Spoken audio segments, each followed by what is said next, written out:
Bab 1058. Masuk kembali ke penjara bawah tanah gunung belakang. Jelas sekali, dia sengaja membiarkan Eric Kin dan Denny Pu mendengar jeritan ini. Mengenai apa alasannya, dipikir pakai dengkul pun juga bisa tahu. Mereka berjalan beberapa langkah memasuki gunung belakang. Saat sampai di depan batu biru besar, Jone Zhao berhenti. Tuan Qin, semua tahanan adalah penjahat. Aku tahu kamu sangat merindukan sahabatmu, jadi aku mengizinkanmu masuk ke sini untuk melihat, tapi tidak boleh masuk lebih dalam daripada ini. Jone Zhao berkata sambil tersenyum. Bagaimana agar aku bisa bertemu dengan mereka? Tanya Eric Kin tanpa heran. Sebenarnya, aturan bukannya tidak bisa dilanggar, tapi aku harus mengambil sedikit resiko, kata Jone Zhao.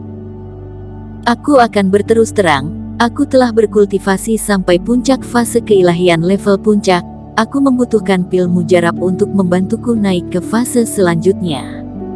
Pil mujarab.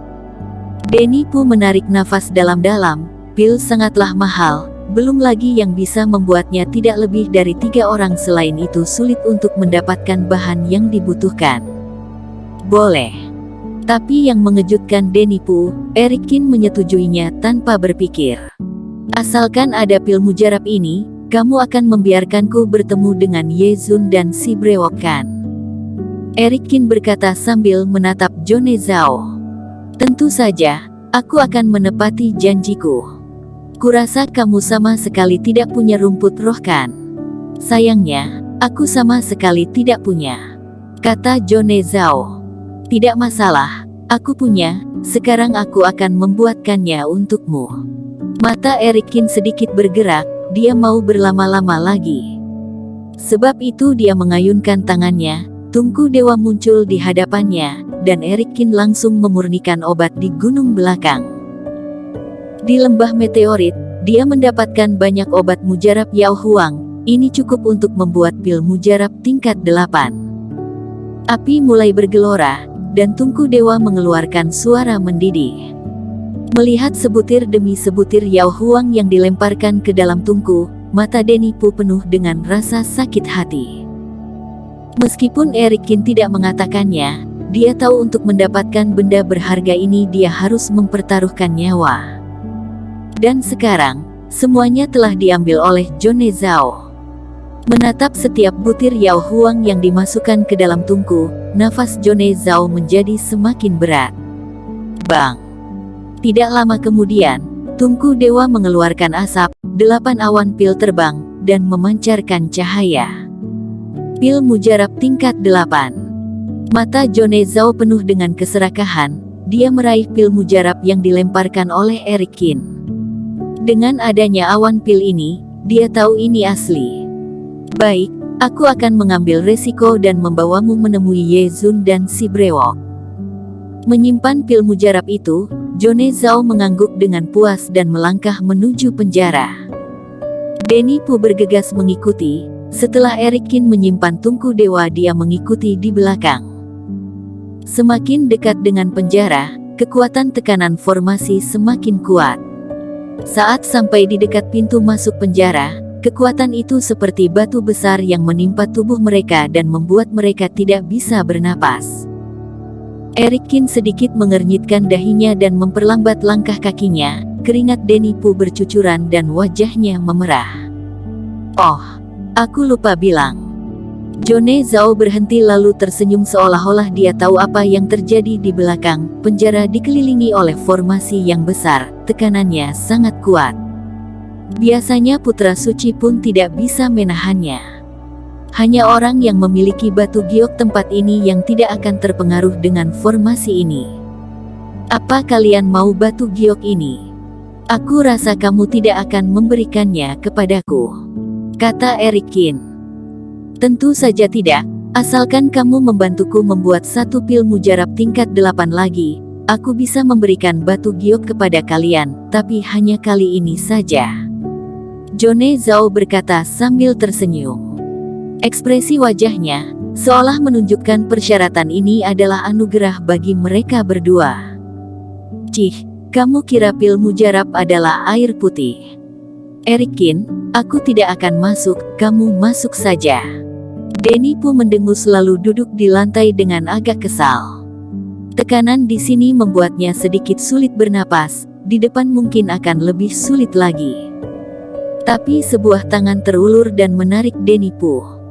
Terima kasih atas kebaikan Penatua Zhao, tapi aku bisa menahan tekanan di sini, kata Erik Kin dengan santai. Aku ingatkan padamu tekanan di dalam akan jauh lebih kuat, kamu jangan menyesal. Melihat Erik Kin tidak menerima tawarannya, Jone Zhao mendengus. Erik Kin tidak menanggapinya, dia menarik Danny Pu, lalu mengeluarkan kerohanian yang berubah menjadi kumpulan cahaya yang membungkus mereka, lalu dia berjalan ke dalam selangkah demi selangkah.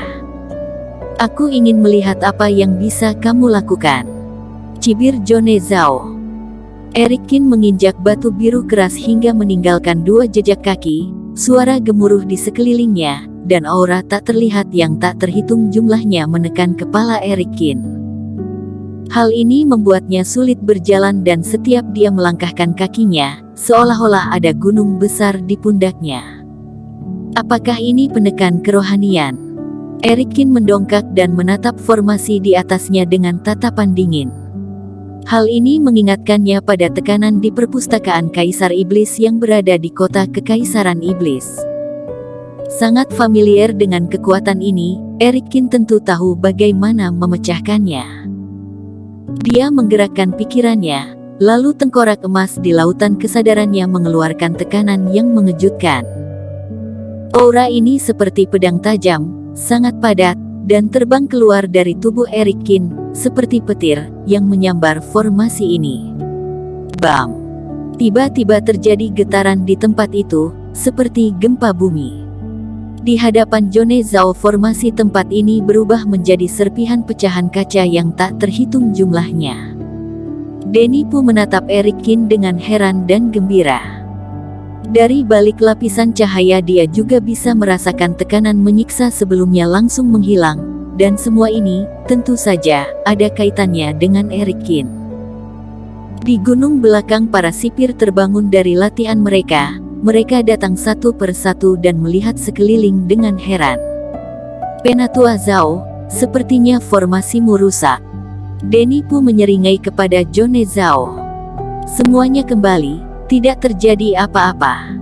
Jone Zhao mendengus dengan dingin lalu menyuruh para sipir yang datang kembali ke tempat mereka.